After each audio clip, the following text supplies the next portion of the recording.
Do you ever want to dive deeper into the Bible, but you just don't know where to begin or struggle to even feel like you have the time? When you read the Bible, do you get frustrated because you know there is so much more in there, you just have no clue how to get it out? Or maybe you just want to know the Bible better and you are looking for any resource to help. Well, then this is the podcast for you. Welcome to the Context and Color of the Bible podcast. We are two sisters. I'm Erika. I'm Veronica. We love to study the Bible and help others understand it better. When it comes to our own study of Scripture, we have found that in bringing back the context, it adds to the understanding. It actually adds color to the black and white pages of the text. Veronica. Erika. You didn't share with me. What number episode is this? Number 132. Yes. All right. We are on Good job. podcast 132. I know. I'm literally looking at the book where it says that. Yes. And the fun thing is, we know that on Wednesday, we're releasing a bonus podcast. It was a fun podcast, if I have to say so. I got Erika to do that Melchizedek. Yeah. So you are going to want to come back. It's amazing what there is to learn about him Yes. and so his cool. connection. So just a heads up. Listen now so that Wednesday you're ready to Right. download that one too. Yep. But we are actually, Erika, we're at Genesis 16 and 17 today. Right. And so it's kind of interesting. It's been 10 years since God originally showed up to Abraham. So Genesis 15 or Genesis 12? 12. Okay. So 10 years since Genesis 12. Yes. Okay. Abraham, think of, and we don't, let me say this first. We don't know how long between chapters 15 and 16. Okay. Right. So we know 12, he was 75. Right. We know at the end of this chapter, he's 86. Okay. Yeah. So we've got chapters 12 through 16. Somewhere in there. Somewhere in there. Right. But so you don't know how many months after chapter 15 happened that Abraham and Sarah were waiting. Like, I expect them expectantly waiting, like each month. Right. Maybe this is it. Right. You know, and I just think of Sarah going, okay, back in those days, you didn't just go to the store and buy clothes. Right. You made That's a good them. point. Yeah. So, because even now when women are pregnant, oh, that's cute. Let me buy that. Oh, you could see Sarah knitting, Yes. crocheting, weaving. Just going, oh, I'm going to have a baby soon. I need to have Making my supplies diapers ready. and- Yes. yeah. So I just wonder, how long was she still putting new outfits together and gathering the necessary supplies Aw. before each month, maybe each year went by, and it's like, Not this time. I'm still not using these. Oh, that's hard. And did she get to a point where she just put him in a box Right. and kind of just tucked it away? Right. It hurts too much Right. to see this, because what I'm trying to do is we need to when we talk about Abraham's faith, Right.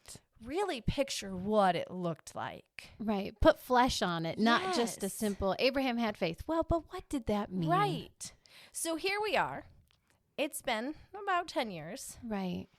And Sarah does what we all do. Yes. I'm waiting. Right. God's told me this is going to happen. It happened. So obviously I need to do So something. We start looking for the natural, Right. reasonable, Yep. explainable solution. Yes.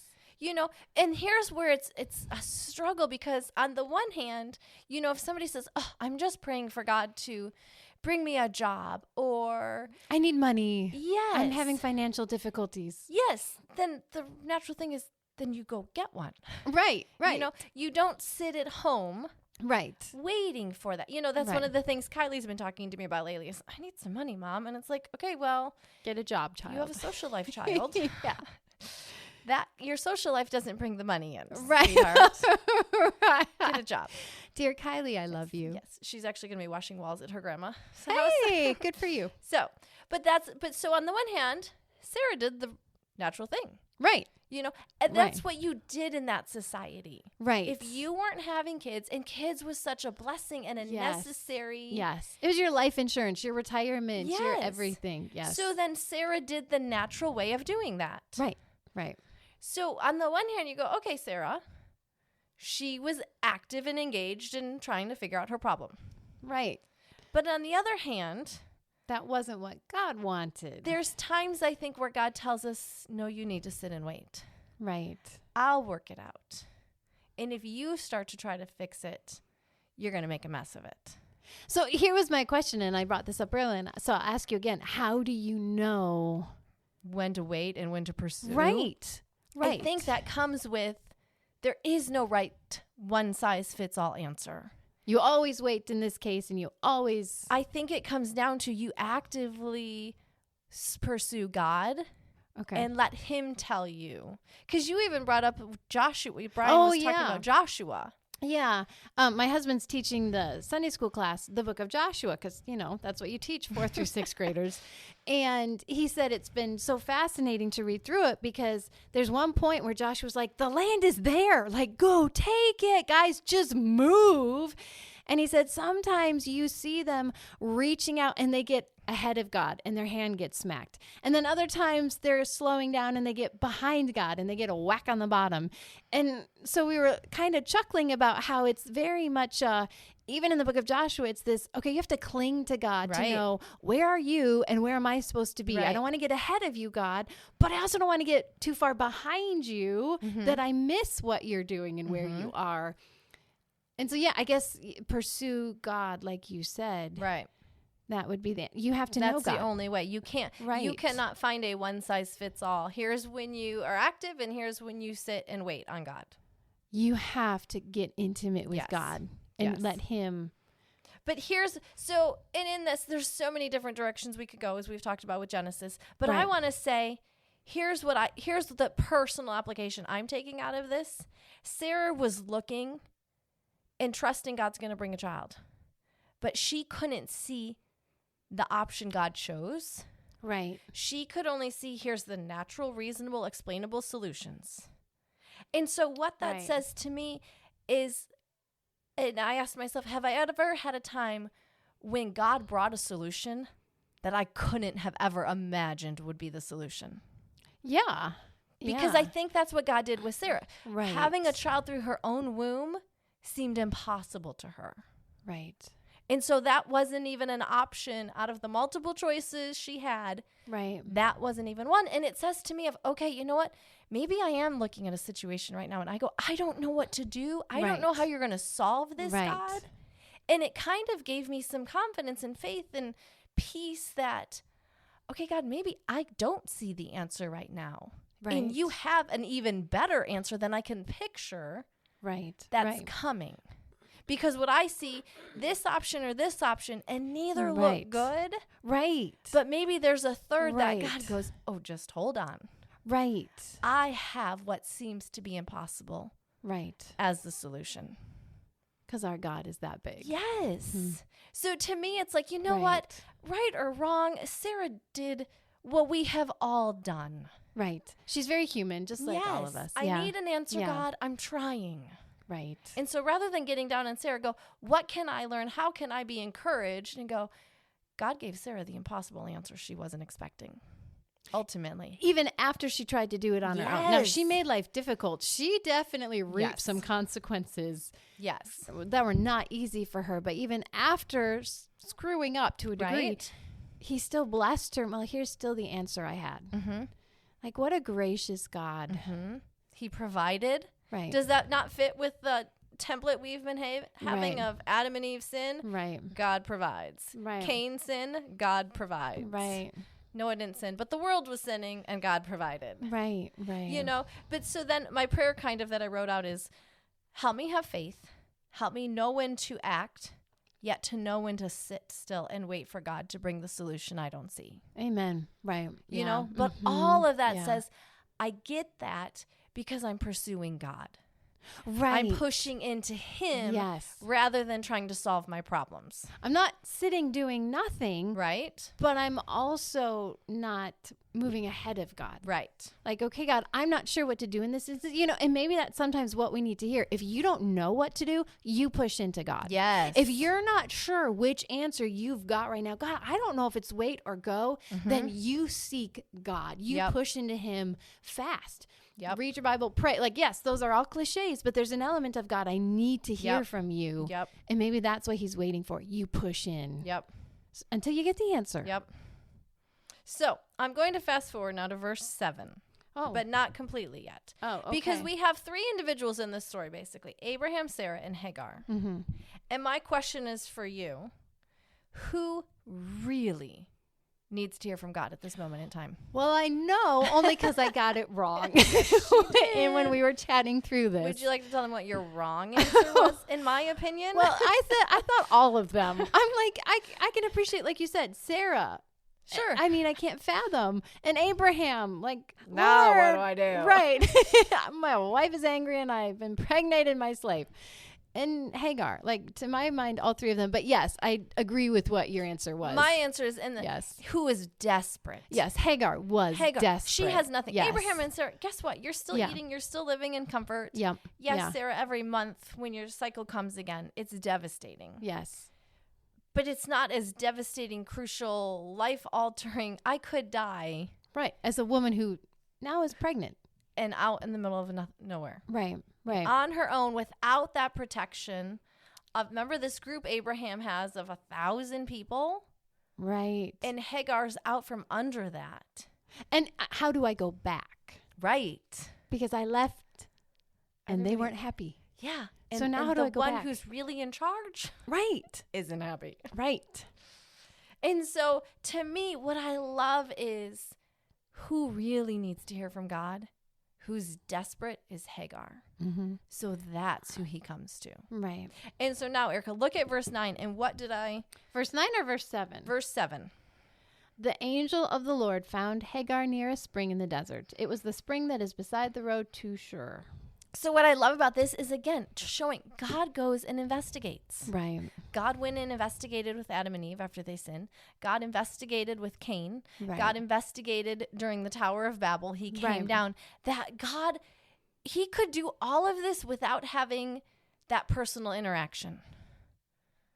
Oh, that's a good point. He could take care of this. I mean, whatever. But he comes down. He wants the relationship. And has that, or the angel of the Lord, however you want to picture that. But that God saw Hagar and came down to provide for her. And he was looking for it. To me, the word found means he's looking for her and obviously knows where she is. But it's not like Hagar, I didn't see you there. It's like, no, I'm an intentional going at you. Right. This lowly servant. Right. And he brings her a message of comfort and hope. Right. And here's what I do love is Hagar is the only woman in the storyline who has similar wording in the promise of her descendants to Abraham's promise. Right. I mean, what an incredible story she has just in that he tells her almost what he tells Abraham in some ways. I will give you more, verse 10, I will give you more descendants than you can count. Right. Sarah gets that through Abraham. Right, but not by herself. Right. So I love this. And then what does Hagar do in turn and name her son? Ishmael. Well, God tells her to name him. Name him Ishmael. Oh, yeah. But what's Ishmael's name mean according to verse 11? God hears. So every time Hagar says his name, she's reminded of this incident. That God heard me. And I just think, okay, if I had an encounter like that with God, what would I put in my life? To be reminded. Reminded of this amazing time of when I was utterly in despair and God came and brought me hope and comfort. Erika said she's already named her children. Right. Right. I mean, we named the last 2 a little bit based on. So what's Netanya mean? Netanya. Oh my word. God heard. Gone. Okay. No, great gift. Gift of God. Netanya is gift of God. Yeah, sorry. Yeah, you totally threw me off there. It's the feminine form of Nathan. Oh, okay. Netanya. And so Grace gracious gift of God. Okay. Because we lost 2 before her. Right. And so we were begging God for 1 more to replace them. And he did. And not replace them. Not replace them. No, you can't replace, but to kind of restore. Right. It felt like a restoration. And then, because my father-in-law also passed away. So that was part of that. And then Asher was blessed. Right. And I was like, wow, you gave me another boy. You gave me a 5th. I've been very blessed. Yep. So, but the crazy, I don't often think that now when when you say their names. When I say their names, I was just like, but there's a little sass behind that, Natanya Grace. Yeah, a little sass. Yes. But so Hagar sees God. Right. And so here's what the cool thing is. Hagar gets to do what no other woman in this storyline has done and will do. She gets to come up with a name for God. El Roi, and the God of seeing, or God sees me. Right. And I just want to remind again of that. Names are more than just a label. It's their character. It's this reputation. So what's the reputation and the character Hagar uses to describe God? A God who sees. Yes. And I feel like we've been pointing that out. It's kind of, in a way, one of those smaller gun. Right. You know, that's just kind of there. Right. But doesn't get recognized a lot of God sees. Right. You know, and I just love that idea of he goes and investigates. And he looks and he's pursuing his people. Right. To know that you've been seen in those desperate circumstances, that you've been heard. Like sometimes that is all you need. I just need to know, God, you're there. Yep. That you hear me, that you see me. And so to know that in that moment is life-changing. And then what's crazy, though, we go from that and then we jump 13 years between the end of chapter 16 and the beginning of 17. Abraham goes from 86 when Ishmael was born to 99. To 99. And I wonder if those were long years or were they really fast? Having sons, they're probably long and adventurous. Right. But what I love is that, not love this, but we need to stop and picture. That's 13 more years. Right. Of Abraham and Sarah waiting. And Sarah's watching this other little boy grow up. And so it's an obvious, I'm the reason Abraham can't have kids. And like watching him love somebody else's little boy. Like that had to be a knife in the gut harder. Each time. Yeah. But so you just go, okay, when we talk about Abraham's faith in the New Testament, this is now 24 years. Right. Since God originally came and made that initial, you're going to be a great nation. People are going to bless you. Let me look at my sticky note. The land. You're going to be personally blessed. You're going to have a great name. You're going to bless the world. And then bringing in the land. Right. And you go, that's a long time for Abraham to have faith. That action plus belief. Right. That he walked that out. Without any sign of it actually being fulfilled. And he died without all of it. But he was getting some of it fulfilled. You're right. He was blessing others and the name was growing. Right. Yeah. But the one big thing, you're going to be a great nation. Right. You can't be a great nation if you don't have a child. And I don't have land to put the nation on. Right. I'm living as a stranger. Right. So just the idea of Abraham walking this all out, going, okay, starting to acquire more. We're growing even more, but I don't have the heir. Right. And so what I love in chapter 17, look who shows up to Abraham. Let me guess. Verse 1. The Lord appeared. And what name did he use? I am God Almighty. Okay. El Shaddai. And that makes me think of that Amy Grant song. You're going to sing it? Nope. But the idea behind El Shaddai is that it's a mother nurturing her infant. That caring, all sustaining, a God who loves and nurtures and sustains us. That's who comes to Abraham in this moment. Or that's the name he uses. When he comes to Abraham, here's who I am. Because probably by 24 years of waiting for this heir to come, you start to, I need to hear from you. I need to know you care and you're going to do something.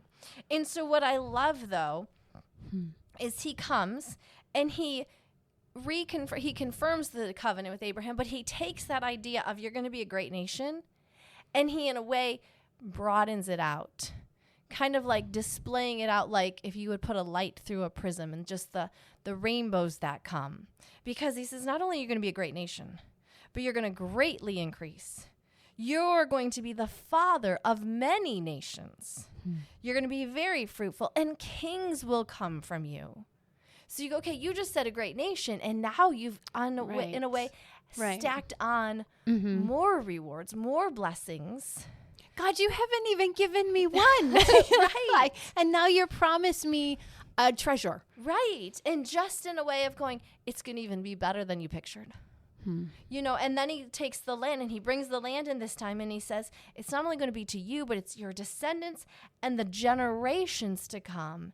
And it will be an everlasting possession. And just kind of confirming that. Right. And if you look at verse 7, it says, I will establish. The Hebrew word is quam, Q-U-M. And I don't have any of Erika's Hebrew scholars here to... Sounds familiar, but nope. Go on. Okay. But so the idea, that word, because we've talked about Hebrew has broad strokes. It doesn't just mean establish. It can be accomplish, confirm, fulfill, strengthen. So to me, it's who's carrying this covenant? Right. Who's making sure it's going to happen? It carries so much more weight when you talk about I will fulfill. I will strengthen. Like I will accomplish this. It adds a weight to that picture. It sounds more finished. Yes. Yeah. You know, if I will establish sounds like I'm starting it. Yeah. Yeah. Accomplish, fulfilling, that sounds more complete. Yeah. Yeah. That's a good way to put it. And so I like that God's coming. And so he's just saying to Abraham, don't forget. I'm going to do this. Take it to the bank. It's a done deal. Well, maybe don't take it to the bank right now. Just kidding. Just kidding. But with it then, we get this idea of God going, okay, it's so serious. You need a sign. Just like Noah had a sign. Right. The rainbow. Every time you see it, Noah, you're going to be reminded. Abraham, you're going to get a sign, and I'm going to tie it to the body part. That has to do with generations to come. But it's kind of like, couldn't you have brought this sign in a little bit earlier than 99? But yet, on the other hand, and we've talked about this before, God's so good about giving reminders. But why now?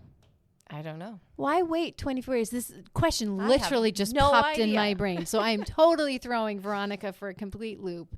And I'm good at saying, I don't know. Yeah, I don't know either. Why not? Like, did Abraham need time to build up? Maybe. This obedience and confidence that, okay, God, I'm going to, because I had to hurt. Like, this is a painful procedure, Lord. Right. So I need to know. Right. But on the other hand, at 99, Abraham and everyone in his household took on this sign. Yeah. And it's just to me, Erika's really I'm still like, empathizing in their pain. Empathizing, yes. But just I love that God is so gracious and knows we can forget. So all the different reminders he puts throughout our years, our months, our weeks, our days, to say, you're going to forget. Life gets busy. Yeah. Life can just get away and you all of a sudden sit down and go, oh, yeah, I forgot. Oh, that's so true. But yet when he builds these natural reminders in, and I'm not saying every time Abraham went to the bathroom, he remembered. But it's one of those things that every new child born into his people group with 1,000 people. That was a reminder. That's true. Circumcisions were happening. So it might not have been daily. Right. But it was probably monthly. Right. Right. You know, of, oh, yes, this is who we are. Just like he does with the food. We talked about that with the food laws with Noah. Those reminders of, oh, yeah, here's why we do this. Right. Right. You know, so just, and maybe it's how you take communion of, this is why I'm doing this. To have that stop and remember, I'm in covenant with God. You know, I really, really needed to hear that because we do Passover every year. Yes. And this year, my brain is just tired and full of other things. And it was like, Lord, why? She planned to leave right before Yeah, it was really foolish. I know. I can't help it. I can't choose some things. And it was just like, Lord, why am I doing this? Like, why? And I know why we celebrate it, but it's hard when we weren't brought up to do it. Right. So it's just not in my norm. Right. Even after this many years, it's not a habit. And I was praying literally about it today. Like, Lord, I just need to know why am I doing this? And it's like, just through you. Because like, Erika, it's a sign. It's a reminder once a year. Right. And you do it. Oh, yeah. Yeah. I can once a year. Now, praise the Lord, he provides other reminders. Right. But You'll just fly home Monday and do that Thursday. It'll be good. Yeah, it will. Because you're helping me. I know. Sisters. Yeah. Yeah, exactly. All right. But so God gives that sign, that reminder. Right. And this is also, is this the name change? Yes. Yes. Because the only thing I really want to point out with that is Sarah is the only woman in this family line who gets a name change. Oh, I never thought about that. Yeah. So Abraham. So in that way, you are kind of including Sarah with it. Of, hey, you two. I picked you two first. And yeah. Well, and then in verse 16, I will bless her, give her a son. Yes. Huh. Interesting. She will be the mother of nations. Kings will come from her. Yes. So just, again, to me, it's God taking that, hey, great nation. Right. And I'm going to expand it and make it even better than you pictured. For both you and Sarah. Like now he's making it obvious. Okay, Abraham, just in case you think you need a third woman in this. Don't try it again. Don't try it again. Like, I blessed you and I will bless Ishmael. But yes. Well, but let's get to that point then, because we haven't really talked about that. Abraham comes to God and he goes, but I love Ishmael. Can't you bless him? Which to me is so sweet. That's a father's heart. Mm-hmm. Like, oh, he did love his son. Right. And so, what's so gracious about God is he doesn't hold that against him. Right. It's not, yeah, I guess, the problem you created. Right. But God does. He blesses Ishmael at the end, and you just go, okay, that's the God we serve. Right. Right. You know, is that the God you picture with the God who sees, the God who provides, the God who bestows blessing and hears? Yeah. And so as we come to the end of these couple chapters, we are still waiting for a son from Abraham and Sarah. That storyline is we're 24 years in, we're still waiting. But meanwhile, sin is still growing out there. And Abraham has a family member that we haven't visited in a little while. Who could you be talking about? So as we're just kind of drawing this story and following this story arc, we got to come back to two other subpoints. Right. Sin and Lot. I like the way you put those two together. Yeah. That's my hook for come back next week. Right. That's a good hook. Yes. In the meantime, don't forget Wednesday, there's a bonus podcast coming out. And if this is after Wednesday, go back and listen to episode 133 about Melchizedek. Yes. Sorry. I threw that out a lot. She messed me up so Sorry. many times. But that was really good. Thanks. Yeah, thank you. Yes. All right. Thanks for joining us. This is the Context and Color of the Bible podcast. As always, we have different social media that you can interact with Ronnie on. I know. She's going on it. I know. Pretty much me on it's pretty much all me on Instagram. Yeah. Even when it sounds like Erika on Thursdays. I write it at least. I upload it. Yep. I put the picture. She's wonderful. Yes. One day when Erika doesn't have kids. No, because you're still not creative. I'm not. It's just not my gift. Yes. Yeah. She'll be the one talking, maybe. That's her gifting. Talk. Yes. So thanks for joining us, and we'll talk to you next week. Bye-bye.